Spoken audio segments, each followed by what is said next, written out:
अल्हम्दुलिल्लाहि वकफ़ा वसलामुन अला इबादिहिल्लज़ीना इस्तफ़ा अम्मा बाद फ़अऊज़ु बिल्लाहि मिनश्शैतानिर्रजीम बिस्मिल्लाहिर्रहमानिर्रहीम क़ाल रब्बि इश्रह ली सदरी वयस्सिर ली अमरी वहलुल उक़दतम मिन लिसानी यफ़क़हू क़ौली सदक़ल्लाहुल अलियुल अज़ीम। सामाईन इकराम, अस्सलामु अलैकुम वरहमतुल्लाहि वबरकातुहू। अस्सलामु रहमतुल्लाहि वबरकातुहू। आइए हम और आप इंतहाई एहतराम और अक़ीदत के साथ रसूलुल्लाह सल्लल्लाहु अलैहि वसल्लम की बारगाह बेकस पनाह में दुरूद पाक की नज़रें पेश कर लें। अल्लाहुम्मा सल्लि अला सय्यिदिना व मौलाना मुहम्मदिन मअदनिल जुदी वल करम मंबअल इल्मि वल हिल्मि वल हिकम व आलिहि व बारिक वसल्लिम सलातुन व सलामुन अलैका व अला आलिका व अस्हाबिका या सय्यिदी या हबीबी या रसूलल्लाह सल्लल्लाहु अलैहि वसल्लम। हज़रात गिरामी, आज हुज़ूर मुफ़क्किर इस्लाम अल्लामा क़मरुज़्ज़मा आज़मी मद्दज़िल्लुहु नूरानी की ये जो किताब है ख़ुतबात रमज़ान, इस किताब की रोशनी में आज मैं जो है सूरह क़सस की चंद आयत मुबारका का तर्जुमा पेश करने का शरफ़ हासिल करूँगा। इस सूरत में 9 रुकू और 88 आयात हैं। ये सूरत भी मक्का मुकर्रमा में नाजिल हुई थी। इस सूरत में अरबाब इक़्तिदार और हुक्मरानों की इक़्तिदार पसंदी और ज़ालिमाना अंदाज़ हुक्मरानी का तज़किरा किया गया। हुक्मरानों का तबक़ा हर दौर में अपने इक़्तिदार को तूल देने के लिए लोगों को, अपनी आवाम को, फ़िरक़ों को, गिरोहों को और मुख्तलिफ़ तबक़ात में तक़सीम करने की कोशिश करता रहा है और उन्हें आपस में लड़ाने और उनमें जंग व जिदाल की फ़ज़ा कायम करने की हौसला अफजाई करता रहा है, ताकि कोई तबक़ा उनके ज़ालिमाना अंदाज़ हुक्मरानी को चैलेंज न कर सके और लोग आपस ही में दस्त व गिरेबान रहें। ख़्वाह मुख्तलिफ़ तबक़ात या कौमें आपस में जंग करके तबाह हो जाएँ, मगर हुक्मरान का इक़्तिदार सलामत रहे। मिसाल के तौर पर कुरान अज़ीम ने फ़िरऔनों का तज़किरा किया है, मगर आज के अरबाब इक़्तिदार भी फ़िरऔनों ही की तरह से इख्तलाफात पैदा करके, जंग की फ़ज़ा कायम करके, कौमों को लड़ा करके अपने इक़्तिदार की मसनद उनकी लाशों पर बिछाने की कोशिश कर रहे हैं। आज पूरी दुनिया में तकरीबन यही हाल है। कुरान पाक का मामला ये है कि उसकी शान नुज़ूल किसी मख़सूस वाक़े से मुताल्लिक़ होती है, मगर कुरान अज़ीम सिर्फ़ वाक़या बयान नहीं करता, बल्कि वाक़े की वजाहत के साथ साथ उन असबाब की वजाहत भी करता है जिनकी बुनियाद पर वो वाक़या पेश आया, और ये तासुर कायम करता है कि जिन असबाब की बुनियाद पर ये वाक़यात पेश आए हैं और जो उसके नताइज हुए हैं, क़यामत तक जब भी किसी कौम का तर्ज़ अमल इन वाक़यात के मुशाबे होगा तो उनके नताइज भी वही होंगे। कुरान अज़ीम ने वजाहत के साथ बहुत से अरबाब इक़्तिदार और उनकी तबाही का तज़किरा करने के बाद और उनके अंदाज़े हुक्मरानी का ज़िक्र करने के बाद ये नतीजा पेश फरमाया है कि दुनिया में कभी भी अमन कायम नहीं होगा जब तक कि इस्लाम के निज़ाम अदल को इख्तियार ना किया जाए। दुनिया यूं ही जुल्म व बर्बरियत की आग में झुलसती रहेगी। हज़रात, इस सूरत का आगाज़ इन आयात मुबारका से होता है। तौसीमीम तिल्क आयातुल किताबिल मुबीन, सूरतुल क़सस आयत नंबर 1 और 2।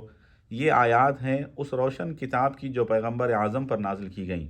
आयत नंबर 1 से 6 तक कुरान अज़ीम ने, अल्लाह की मुक़द्दस किताब ने यह बयान फरमाया है कि लोग अपने इक़्तिदार को तूल देने के लिए बिलाशुबा लोगों में इख्तलाफ पैदा करते हैं।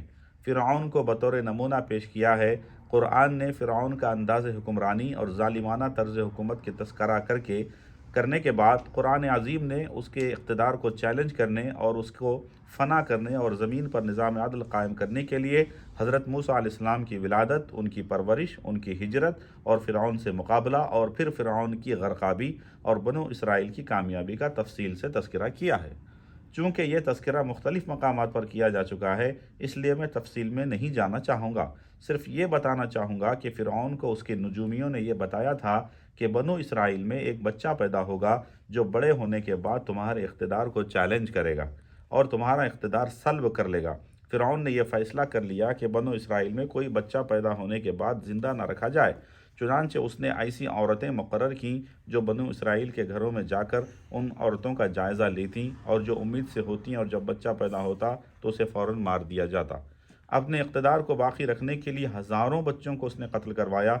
जब जनाब मूसा अलैहिस्सलाम की विलादत का वक्त आया तो अल्लाह तबारक व तआला ने जनाब मूसा अलैहिस्सलाम की वालिदा मोहतरमा जो उम्मीद से थीं, उनके ऊपर ऐसे असरात मुरतब नहीं होने दिए कि जिससे ये मालूम हो कि ये उम्मीद से हैं।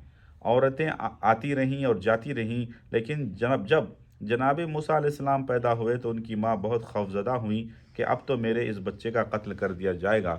तो अल्लाह ताला تو اللہ تعالیٰ نے غیب سے ندا دی موسیٰ علیہ السلام کی والدہ کو کہ انہیں ٹوکری میں رکھ کر کے دریائے نیل میں ڈال دو، اب یہ میری حفاظت میں ہوں گے اور تم خوف نہ کرو۔ اس سلسلے میں انہوں نے ایسا ہی کیا اور وہ ٹوکری بہتے بہتے فرعون کے محل کے قریب پہنچی۔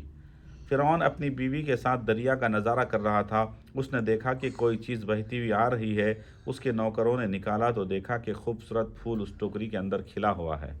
حضرت موسیٰ علیہ السلام پیغمبر تھے، انتہائی خوبصورت تھے۔ فرعون کی بیوی نے کہا کہ لاؤ ہم اسے پال لیں، ہمارے پاس کوئی اولاد نہیں ہے، اس کی پرورش ہم کریں۔ تو فرعون نے کہا کہیں یہ بچہ وہ تو نہیں ہے جو میرے اقتدار کو چیلنج کرے گا اور ختم کرے گا؟ تو اس کی بیوی نے کہا یہ کیسے ممکن ہے؟ تم تو بنی اسرائیل کے تمام بچوں کو قتل کروا رہے ہو، یہ بنی اسرائیل کا بچہ تو نہیں ہو سکتا، یہ تو کہیں اور سے آ رہا ہے، اور شاید اللہ نے ہماری بے بسی پر رحم کیا اور ہماری گود کو بھر دیا۔ بہرکیف جناب موسیٰ فرعون کے گھر میں پلتے رہے۔ ان کی بیوی ماں کے فرائض انجام دیتی رہی، اس کی بیوی ماں کے فرائض انجام دیتی رہیں، مگر وہ کسی کا دودھ نہیں پیتے تھے۔ جناب موسیٰ علیہ السلام ان کی بہن جو اس ٹوکری کی نگرانی کر رہی تھی جس میں وہ بہتے ہوئے جا رہے تھے، وہ گھر میں پہنچی اور کہا کہ میں ایک ایسی عورت کے بارے میں بتا سکتی ہوں جو شاید یہ خدمت انجام دے سکے۔ وہ اپنی ماں کو لائیں اور آپ نے ان کا دودھ قبول فرما لیا۔ روزانہ ایک اشرفی کے بدلے میں وہ آ کے دودھ پلاتی رہیں اور اپنی آنکھیں ٹھنڈی کرتی رہیں۔ واہ، دودھ بھی پلا رہی ہیں، اشرفی بھی لے رہی، سبحان اللہ، اللہ کی قدرت دیکھیے۔ اس طرح وہ پروان چڑھے۔ جب ذرا بڑے ہوئے تو ایک دن فرعون نے گود میں پکڑ رکھا تھا تو انہوں نے اس کی داڑھی پکڑ کر ایک تمانچہ مارا۔ فرعون چونک اٹھا اور کہا کہ یہ وہی بچہ تو نہیں ہے، اس نے مجھے تمانچہ مارا ہے۔ اس کی بیوی نے پھر کہا کہ یہ کیسے ہو سکتا ہے؟ تم نے سارے بنی اسرائیل کے بچوں کو قتل کروا دیا، بچے تو ایسے ہوتے ہی ہیں۔ اس طرح کی ننھی منی شرارتیں ان کے مزاج میں داخل ہیں۔ ابھی یہ امتحان ہوا جاتا ہے۔ اس کے بعد فرعون کی بیوی نے ایک تشت میں انگارے اور ایک تشت میں جواہرات رکھ کر جناب موسیٰ کے سامنے پیش کیا۔ جناب موسیٰ جواہرات کی طرف ہاتھ بڑھانا چاہتے تھے، لیکن جناب جبرائیل نے ان کا ہاتھ انگارے کی طرف بڑھا دیا۔ انہوں نے انگارہ اٹھایا اور زبان پر رکھ لیا۔ زبان جل گئی تو کہا دیکھو، اگر اس بچے نے شعوری طور پر کوئی حرکت کی ہوتی تو یہ آگ اپنے منہ میں نہ رکھتا۔ بہرکیف یہ بچے ہیں، یہ ایسی حرکت کرتے ہیں۔ ان کی زبان جل گئی تھی اور اس کی وجہ سے ان کی زبان میں ہلکی لکنت پیدا ہو گئی تھی، جس کے بعد میں انہوں نے اللہ کی بارگاہ میں دعا کی تھی۔ جب اعلان نبوت کا وقت آیا تھا، قال رب اشرح لی صدری ویسر لی امری واحلل عقدۃ من لسانی یفقہوا قولی۔ سورہ طٰہٰ آیت نمبر 25، 26، 27، 28۔ اے اللہ میرے سینے کو کھول دے، معاملات کو آسان کر دے، میری زبان کی لکنت کو دور کر دے تاکہ وہ میری بات سمجھ سکے۔ حضرات، آج بھی یہ آیت کریمہ ان لوگوں کے لیے جو لکنت رکھتے ہیں، اگر اس کا ورد کریں تو انشاءاللہ انہیں شفا ملے گی۔ بہرکیف جب ذرا اور بڑے ہوئے اور جوانی کے مرحلے میں پہنچے تو ایک روز وہ باہر نکلے۔ انہوں نے دیکھا کہ ایک قبطی ایک اسرائیلی کو مار رہا ہے۔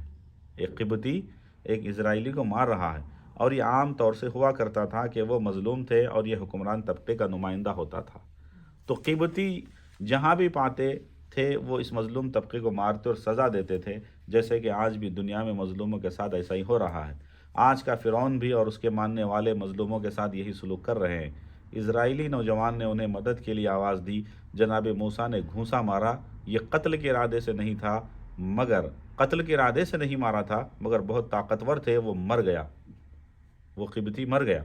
اور اس کے بعد یہ خوف محسوس ہوا کہ کہیں مجھے پکڑ نہ لیا جائے، وہ سزا نہ دی جائے، تو آپ وہاں سے روانہ ہوئے اور پھر حضرت شعیب علیہ السلام کے پاس پہنچے، اور ایک معاہدے کے تحت آپ نے 10 سال وہاں گزارا اور ان کی بیٹی سے شادی کی، اور ان کو لے کر کے واپس آ رہے تھے تو کوہ طور پر انہوں نے آگ دیکھی، جو کہ آگ نہیں تھی بلکہ اللہ کی قدرت کے جلوے تھے۔ وہ وہاں گئے اور ان کو شرف کلام کے ساتھ مشرف فرمایا، اور پھر فرعون کو دعوت دینے کا حکم دیا گیا۔ یہ تفصیلی واقعات قرآن کریم کے اندر موجود ہیں۔ اللہ تعالی ہمیں حضرت موسیٰ علیہ السلام کے بارے میں اور قرآن عظیم کے یہ واقعات اور قصص جو آئے ہیں اس کو سمجھنے اور اس کو جو ہے آگے تک لوگوں کو پہنچانے کی اللہ توفیق عطا فرمائے۔ حضور مفکر اسلام علامہ قبر زمان اعظمی کی اس کتاب کو بھی پھیلانے کی توفیق عطا فرمائے۔ اللہ ان کو بھی جو ہے صحت کے ساتھ لمبی عمر عطا فرمائے۔ اللہ تعالی ہم سب کے والدین کی مغفرت فرمائے۔ ماہ رمضان کے طفیل میں اللہ ہم سب پر اپنا کرم خاص فرمائے۔ آمین۔ السلام علیکم ورحمۃ اللہ وبرکاتہ۔